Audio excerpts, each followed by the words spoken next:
오늘 말씀 히브리서 4장입니다. 357쪽 신약 4장 14절부터 16절까지 우리 함께 합독하겠습니다. 시작. 그러므로 우리에게 큰 대제사장이 계시니 승천하시니 곧 하나님의 아들 예수시라. 우리가 믿는 도리를 굳게 잡을지어다. 우리에게 있는 대제사장은 우리의 연약함을 동정하지 못하실 이가 아니요 모든 일에 우리와 똑같이 시험을 받으신 이로되 죄는 없으시니라. 그러므로 우리는 긍휼하심을 받고 때를 따라 돕는 은혜를 얻기 위하여 은혜의 보좌 앞에 담대히 나갈 것이니라. 아멘.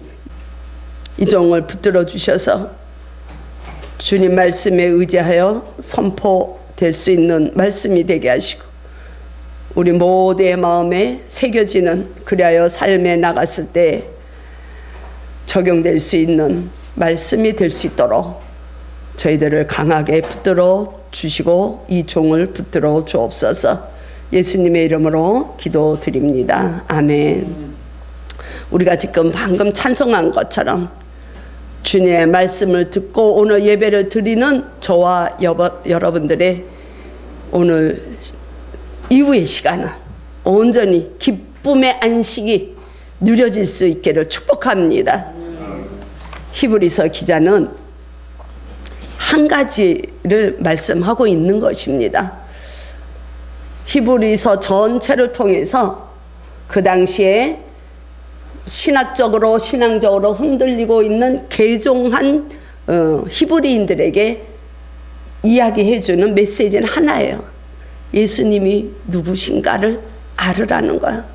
오늘 제목이 큰 대제사장이신 예수님. 제사장 알죠? 대제사장 알고 계시죠? 우리 구약에서 보면 구약 시대에는 백성들의 죄를 사함받기 위해서 1년에 한 번씩 대제사장이 지성소로 들어가서 하나님 앞에 죄를 속죄받는 날이 있어요. 1년에 한 번. 그래서 매년 그때의 제사장들은 그 아론의 혈통에 의해서 제사장들이 세워지는데 그 중에 이제 이렇게 돌아가면서 대제사장들이 정해지죠. 그래서 이제 그 사람이기 때문에 그 당시에는 지성소 들어가면 먼저 본인의 죄를 하나님 앞에 다 씻김을 받아야 돼요. 대제사장은. 그리고 자기가 정결해진 다음에 백성들을 위해서 하나님 앞에 이제 죄를 속함을 받는 이렇게 이제 직분을 감당하고 있죠. 근데 오늘 큰 대제사장, 뭐 대제사장이나 큰이나 똑같은 적인데 오늘 히브리서 기자는 강조하고 있습니다. 그러면 큰 대제사장은 누구신가? 예수님을 얘기하고 있는 거예요. 히브리서 9장을 보게 되면요, 하늘로부터 오신, 성육신에서 오신 예수님은 구약시대에는 매년 어린 양들이 죽어가야 되고 사람도 죽고 매년 그게 드려지지만 예수님은 하늘의 천성을 다 버리고 이 땅에 오셔서 성육신하신 그 예수님은 하늘에 있는 지성소로 들어가시기 위해서 딱 단번에, 한 번에, 단번이라고 그러죠. 단번에 영원한 속죄를 이루게 하셨다, 이렇게 말씀하고 있습니다. 그게 그리스도세요. 예수님은 왜 이 땅에 오셨는가? 모든 피조물들을 다시 구원시키시기 위해서 단번에 어린 양이 되시기 위해서 오신 거예요. 그게 사명이에요. 그래서 오늘 14절에 보면 그 예수님에 대해서 이 기자가 저희들에게 이렇게 소개를 해줍니다. 그러므로는 이제 이제 13절까지의 말씀, 이제 흔들리지 말고 말씀에 의지하고 살라는 것을 이제 지난주에 우리가 봤어요. 말씀을 굳게 잡고 흔들리지 않고 온전한 주님 바라보고 가라. 이제 그런 말씀이었죠. 그러므로 우리에게 큰 대제사장이 계시니 누구십니까? 승천하시니 곧 하나님의 아들 예수시라. 이렇게 소개를 하고 있습니다. 큰 대제사장은 예수님이신데 그분은 승천하셨고 하나님의 아들이라고 소개를 하고 있어요. 승천. 여러분들은 승천 우리가 잘 알고 있죠. 예수님이 부활하시고 500명의 그 제자들이 있는데 그들이 보는 앞에서 승천하셨다. 그냥 하늘로 부활하신 주님이 하늘로 올라가셨다. 이 정도로 알고 있잖아요. 근데 그거보다 조금 더 깊게 우리가 들어가게 되면 예수님이 이 땅에 왜 오셨다고요? 희생제물로 오셨다 그랬잖아요. 어린 양으로 속죄하시기 위해서. 그래서 승천하셨다는 의미는 조금 더 깊게 우리가 생각을 하게 되면 이 땅에서 우리 인간들을 위해서 모든 피조물을 회복을 위해서 화목하게 하시려고 하나님과의 그 화목하게 하시기 위해서 어린 양이 되셔서 희생 제물이 되신 그 아들 예수 그리스도를 아버지 하나님이 하늘에서 받아주신 것을 승천이라고 얘기하는 거예요. 어렵죠? 다시 한번. 구약 시대에는 어린 양을 잡아서 희생 제물로 제단 위에 올려드리고 하나님 앞에 올려드렸잖아요. 그 어린 양이 예수님이신 거야. 그래서 예수님이 승천하셨다 이거는 막연하게 그냥 올라가셨다 이거보다도 예수님은 어린 양이 되셔서 희생 제물이 되신 거예요. 번제단에서 제물이 되셔서 하나님 앞에 올려진 것을 하나님이 받으셨다는 거예요. 그 무엇을 얘기하냐면 하나님의 온전하신 구속 사역이 완성된 것을 이야기합니다. 그래서 예수 그리스도를 영접한 자들은 전부 다 하나님의 자녀가 되는 권세를 얻은 자들이에요. 아멘. 아멘. 우리가 믿기만 하면 얼마나 감사합니까? 그래서 구약 때처럼 그냥 계속 어린 양이 제물이 죽어야 되고 그런 게 아니에요. 1년에 한 번씩 들어가고 그게 아니야. 그냥 단번에 영원한 속죄, 대속 사역을 완성시키신 걸 하나님이 받으셨다는 의미에서 예수님은 승천하셨다 이렇게 말씀하고 있어요. 하나님의 아들이다 하는 것은 하나님의 신성을 말씀하고 있는 것입니다. 그러면서 히브리 기자는 우리들에게 그렇게 얘기해요. 그 예수님을 너희들이 굳게 잡아라. 여기서는 믿는 도리를 굳게 잡을지어다 이렇게 얘기하고 있죠. 믿는 도리는 다시 얘기하면 그리스도를 얘기하는 거예요. 그래서 이 흔들리고 있는 신앙적으로 흔들리고 있는 히브리인들에게 기자가 그 언약의 말씀으로 오셨잖아요. 말씀이 창조를 하셨잖아요. 말씀으로 창조를 하신 그 말씀이 성육신하고 이 땅에 오신 그 말씀을 붙들고 가라는 거예요. 신앙생활을 하라는 거예요. 그게 믿는 도리라고 얘기하는 거예요. 그래서 우리가 66권의 이 말씀을 가지고 있지만 저희들이 묵상하면서 내 마음에 탁 오는 그 말씀 붙들고 우리는 그를 잡고 굳게 잡고 힘쓰며 나가는 거예요. 그러면 예수님이 이미 이루신 그 구원의 길을 우리는 날마다 가는 거예요. 저와 여러분들은 이미 구원받은 백성이에요. 끝난 거예요. 이미 우리는 구원이 없어지질 않아요. 그런데 문제는 그거는 완료는 되어 있지만 그 과정은 우리가 날마다 구원을 입고 가야 돼.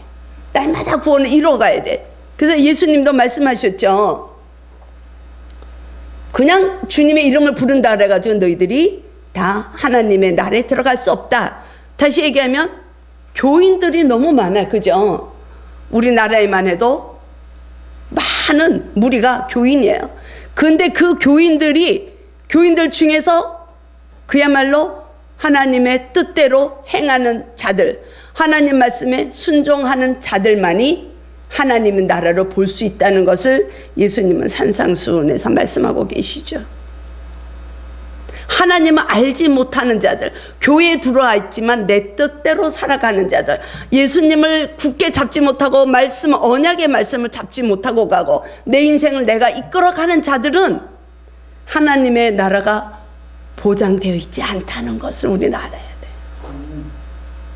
우리는 그래서 바울이 얘기해 준 것처럼 날마다 두렵고 떨리는 마음으로 구원을 이뤄가야 돼요. 오늘도 저와 여러분들이 풍성하게 구원을 이뤄갈 수 있기를 축복합니다. 그래 우리는 지금 찬양한 것처럼 기쁜 날을 매일매일 우리는 경험할 수가 있어요. 구원이 이루어지지 않기 때문에, 내 뜻대로 살기 때문에 우리는 두려워하고 염려하고, 하나님의 자녀인데도 불구하고 우리는 하나님이 없는 사람처럼 살아간다는 거예요. 우린 그러면 안 돼요. 우린 이미 하나님의 백성이야. 그래서 이 히브리 기자가 그렇게 얘기해 주는 거예요. 그 예수님을 굳게 붙들어라. 그래서 이 바울이 디모데에게 말씀을 해주고 있거든요. 디모데후서 2장 15절에 보면 그 목회서시네요. 이 디모데에게 바울이 이제 이렇게 목회해라 이렇게 얘기를 해주고 있는데, 진리의 말씀을 옳게 분별하며. 저는 매주 우리 집사님이 어떻게 곡을 그렇게 잘 선택해 오시는지, 본문하고 너무너무 이렇게 연관되는 찬송을, 그거는 성령님의 인도하심을 받기 때문에 그래요. 제가 무엇을 찬송을 해주세요 이렇게 얘기해 본 적이 없어요. 그래도 보면 매주 얼마나 이게 말씀하고 이렇게 연관이 되는 찬송을 우리가 준비 찬송을 하고 있다는 걸 여러분들은 못 느끼고 계세요? 그 디모데에게 바울이 그렇게 얘기해 주고 있어요. 진리의 말씀을 옳게 분별해서 부끄러울 것이 없는 일꾼으로 인정된 자로 자신을 하나님 앞에 드리기를 힘쓰라, 이렇게 디모데 후서를 통해서 얘기해 주는데, 거기에서 힘쓰라가 굳게 잡아라 이 얘기예요. 그 힘쓰라는 말이 내가 그냥 뭐 힘쓰고 이런 게 아니라 원어의 뜻은 무엇이냐면 하나님의 처분에 그냥 맡겨버리는 거야. 내 의지하고 상관없는 거야. 하나님이 여러분들에게 맡겨주신 일, 맡겨주신 영역, 그렇지 않으면 우리는 너무 힘들어요. 사실 목회자가 다른 목회자하고 비교를 한다든지 다른 교회하고 비교를 한다면 목회할 수 있겠어요? 기쁨이 없죠.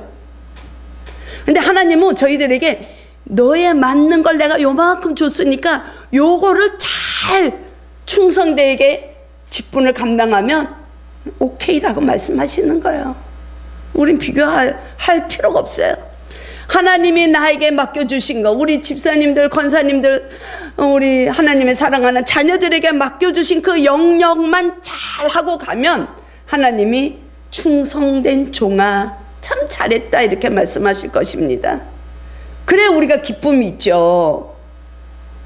저에게 주신 영역은 요만큼으로 생각하고 가니까 거기에서 기쁜 거예요. 스트레스가 없는 거예요. 가진 거는 요만큼 주님이 요것만 하고 와도 돼. 그런데 우리는 이만한 거를 그냥 내 욕망으로 보고 가려고 하니까 힘이 드는 거죠.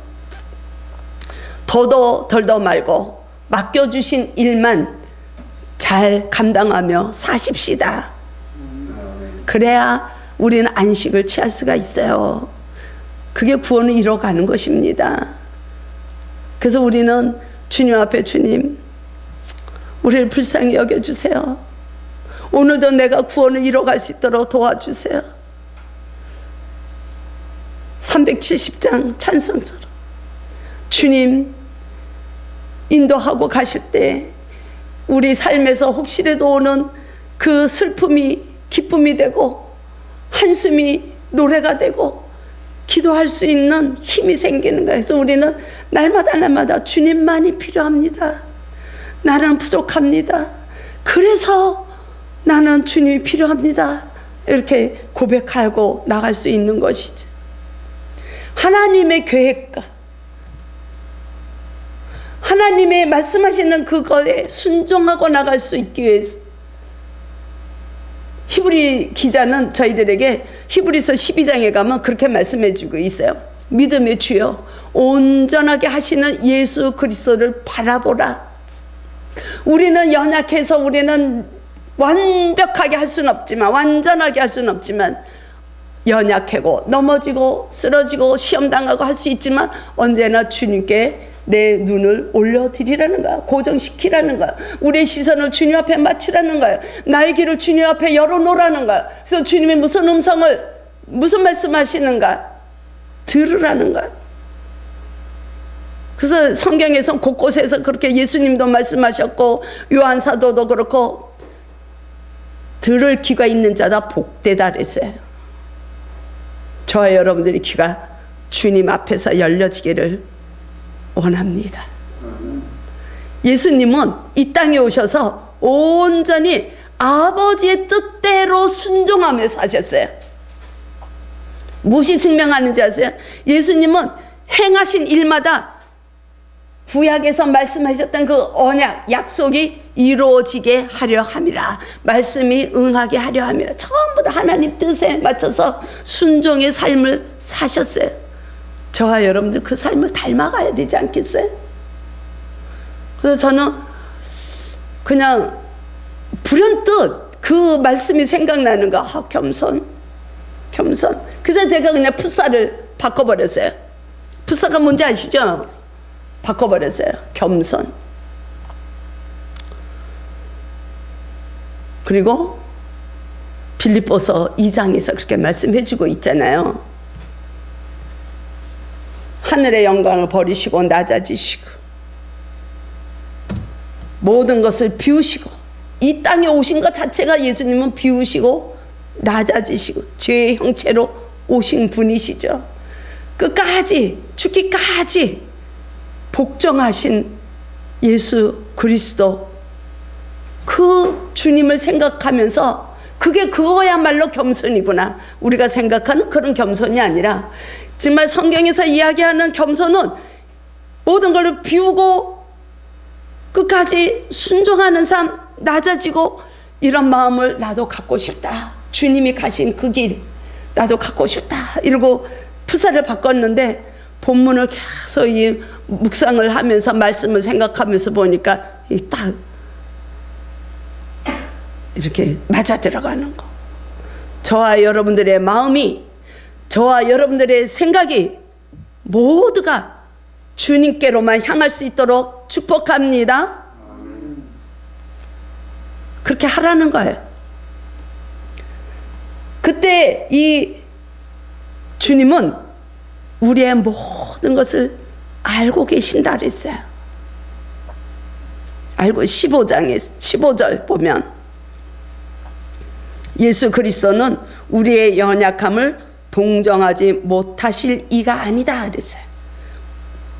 모든 일에 우리와 똑같이 시험을 받으셨다 그랬어요. 예수님이 시험 받으셨나요? 안 받으셨나요? 사역 전에 시험 받으셨죠? 예수님도 시험 받으셨어요. 사단이 예수님 앞에 그 시험한 것이 무엇이냐면 돌로 떡을 만들어봐. 성전에서 뛰어내려봐. 예수님이 그거 하실 수 있을까요? 없을까요? 충분히 하실 수 있는 분이세요. 예수님께 시험은 그걸 안 하시는 것이 시험이었어요. 사단은 하나님의 백성이 되는 것을 원치 않아요. 생명이, 저와 여러분들이 인간이 하나님의 백성이 되는 것을 원하지 않고 자기의 자녀가 되는 것을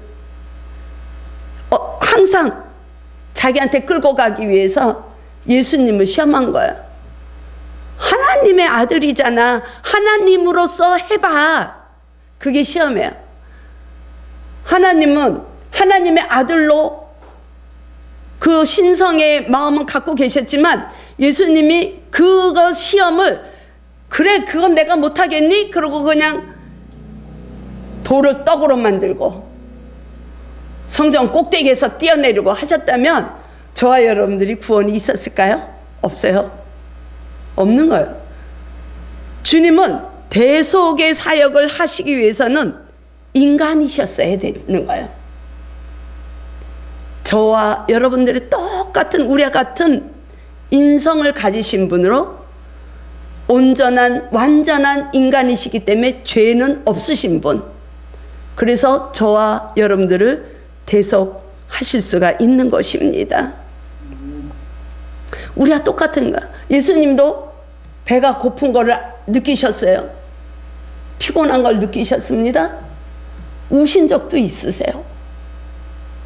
우리와 똑같은 체질로 이 땅에서 사셨기 때문에 우리의 연약함을 알고 우리의 모든 것을 동정하지 못하실 분이 아니다 하는 것을 성경이 말씀해 주고 있습니다. 그렇다면 예수님은 우리를 너무 잘 알기 때문에 우리가 해야 하는 것, 우리가 가야 할 길, 우리가 처한 상황을 모든 걸 다 알고 도와주신다는 분이에요. 근데 우리는 그 주님을 의지하지 못하잖아요.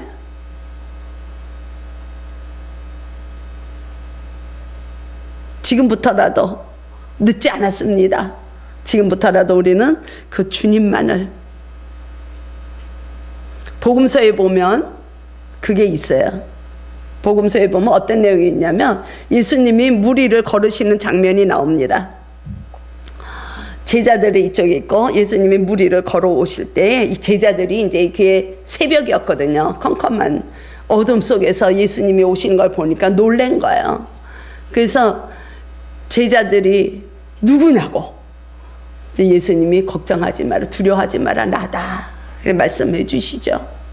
그때 이 베드로는 참 열정이 넘치는 이 베드로는 그대로 주님이시면 나를 무리를 걷게 하소서. 그래서 무리를 걸어. 무리를 걷다가 어느 때 빠집니까? 바다를 봤을 때 빠져버리는 거예요. 자, 저와 여러분들은 주님을 바라며 늘 신앙의 여정을 가고 있습니다. 그런데 우리가 주님을 바라봤을 때는 우리의 삶이 기쁨이, 희락이, 우리는 이길 수 있는 힘이 나와요. 그런데 우리가 세상의 상황을 보고 세상의 조건을 보고 내 형편을 봤을 때 우리는 넘어져요. 쓰러져요. 그때 예수님은 베드로를 무리에서 건지십니다.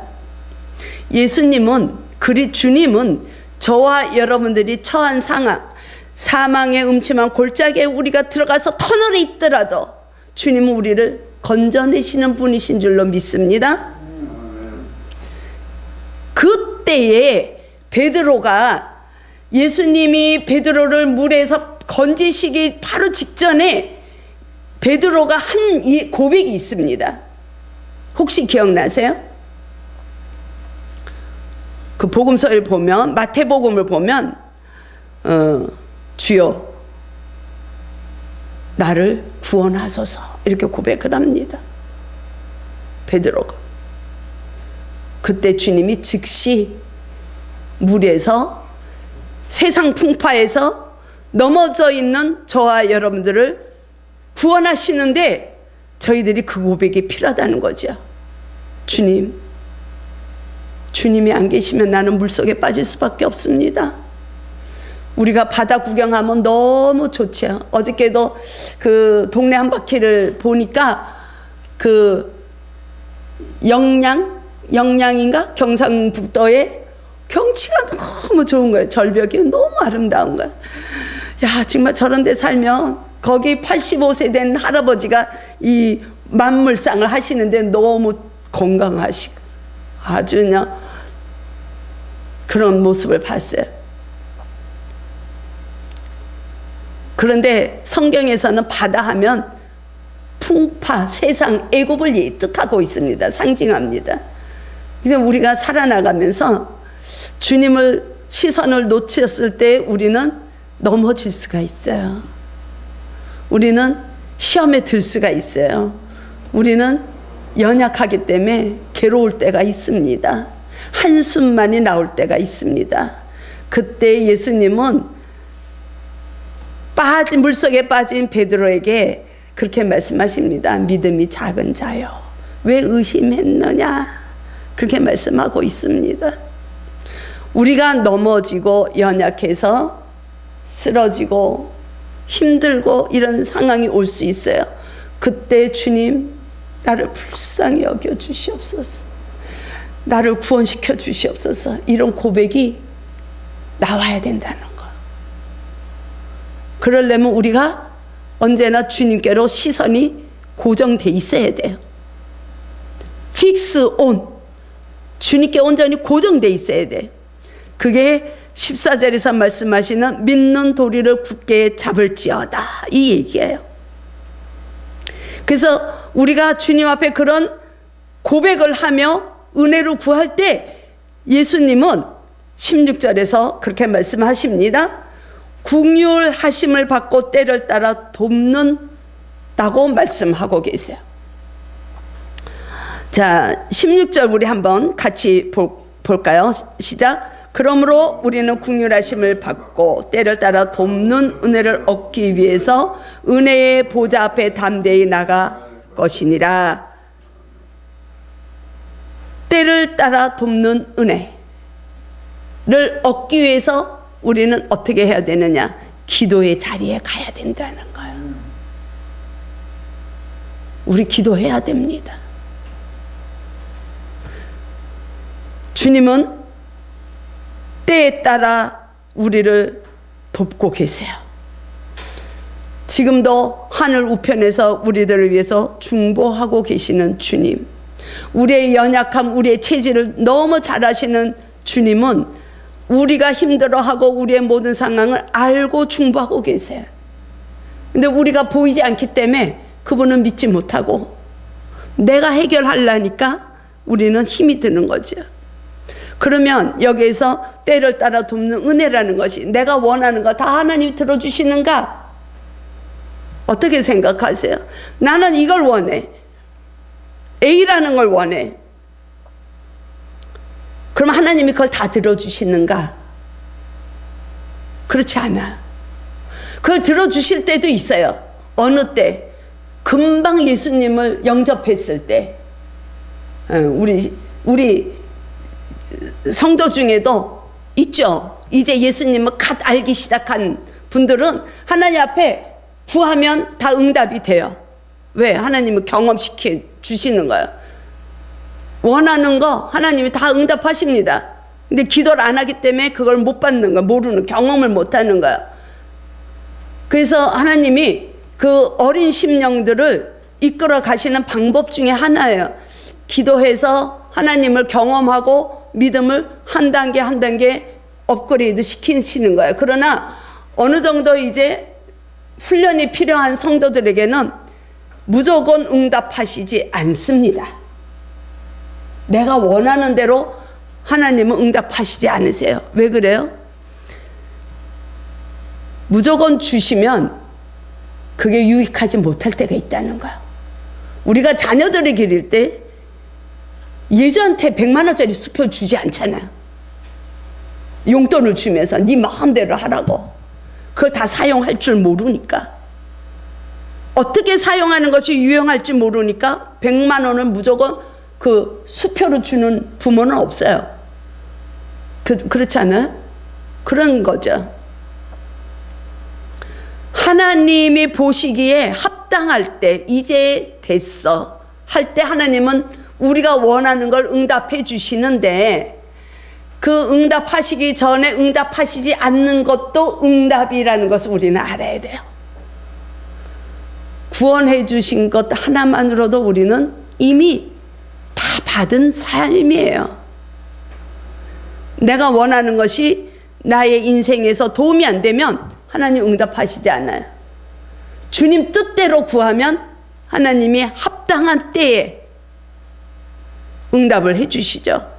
그래서 예를 들어서 저희 교회가 지금 숫자적으로 더 많은 성도들이 들어오기를 꿈꾸고 가지만 하나님이 보실 때 그게 감당이 안 되면 지금 들어와 있는 수를 훈련시키신다는 거예요. 우리가 훈련이 돼야 새로 들어오는 성도들을 우리가 양육을 할 수 있어야 되잖아요. 그렇죠? 대개 목사님들이 축도할 때 어떻게 축도하시냐면 그런 분들이 많아요. 열방으로 선포, 복음이 열방으로 나갈 수 있는 교회가 되기를 축복하는 경우가 굉장히 많죠. 내 집안도 아직 다스리지 못하고 있는데 열방까지, 세계까지 우리가 갈 수 있는 힘이 없어야지. 내 가정부터 하나님의 나라가 임할 수 있기를 우리는 기도해야 된다는 거야. 그 전에 나부터 하나님의 나라가 임하기를 주님은 그거 먼저 구하라는 거야. 하나님의 나라를 구하고 하나님의 의를 구하라는 거야. 그럼 우리가 이 땅에서 살아나가는 필요한 모든 것은 하나님이 다 알고 계시다 그랬어요. 그래서 마태복음 6장에 보게 되면 그 산상수훈의 이제 그 6장 예수님이 하신 말씀을 보면 이 땅에서 살아나가는 것을 구하는 자들은 이방인이 구한다고 그렇게 말씀하십니다. 믿음이 작은 자들이라고 그래요. 근데 이방인은 교회 밖에 있는 자들도 이방인이지만 교회 안에 들어와서 교회 생활을 하고 교인이라고 하지만 하나님을 알지 못하는 자들은 다 이방인인 것입니다. 여러분들은 제자입니까? 이방인입니까? 교회에 들어왔다 그래가지고 모두가 성도가 아니에요. 우리는 그 도전을 받아야 돼요. 이방인들은 내가 만약에 먹고 사는 거를 구하고 있다. 그런 분들은 먼저 주님의 나라를 꿈꾸기를 축복합니다. 주님의 나라가 임하기를 사모하십시오. 그의 의를 구하기를 우리는 갈망해야 됩니다. 그 마태복음 6장에 나오는 그의 의는 그리스도를 얘기하는 것이에요. 바울이 우리들에게 그렇게 얘기해 주고 있잖아요. 인간은 의로운 자가 아무도 없어요. 그래서 하나님이 의를, 다른 하나님의 의, 또 하나의 의를 보내주신다 그랬어요. 그 의가 그리스도란 말이에요. 그리스도. 그래서 우리는 그리스도를 사모하고 가야 되고 하나님의 나라가 먼저 내 심령의 꿈 이루어지기를 꿈꿔야 돼요. 내가 각자가 다 하나님의 나라가 꿈꿔지고 그 안에 생명나무 그리스도가 세워져 있으면 그 가정은 기쁨의 가정으로 회복되는 겁니다. 그게 에덴의 동산이잖아요.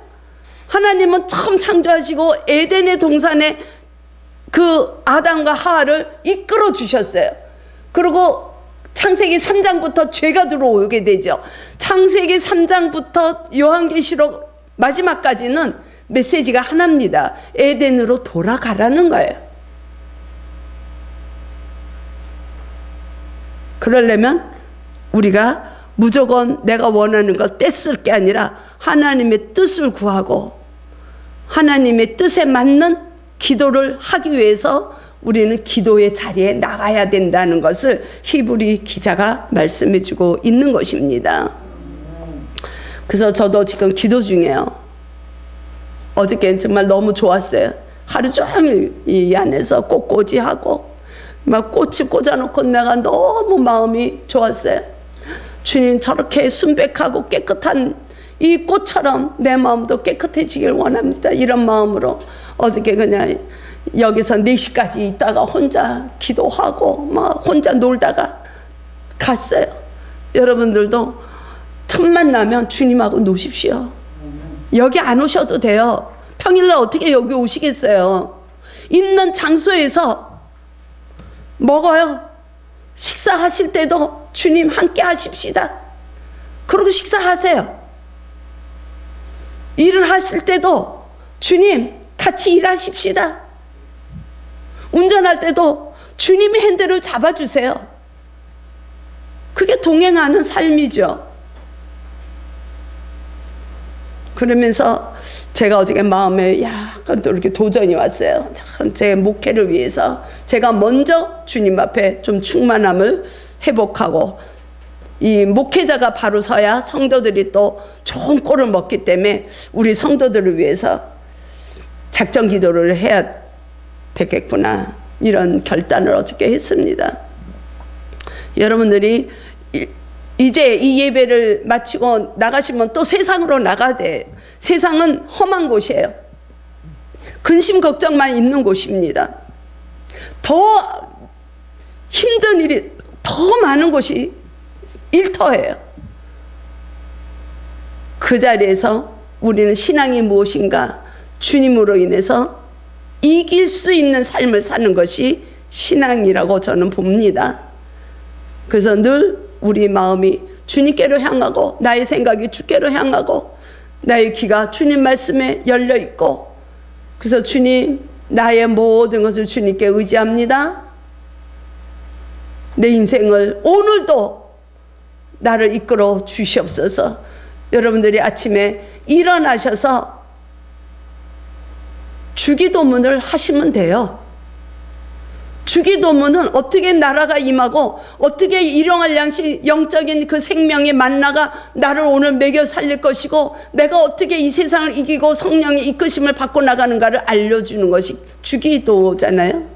아침에 일어나시면 주기도문을 묵상하시면서, 또 우리가 함께하는 그 큐티 말씀을 보시면서 하루를 나가면 넉넉히 승리자가 될 줄로 믿습니다. 한 주간 또 우리가 나의 뜻이 아닌 아버지의 뜻이, 주님의 사랑이 우리 심령에, 우리 가정에, 우리 교회에 채워질 수 있기를 축복합니다.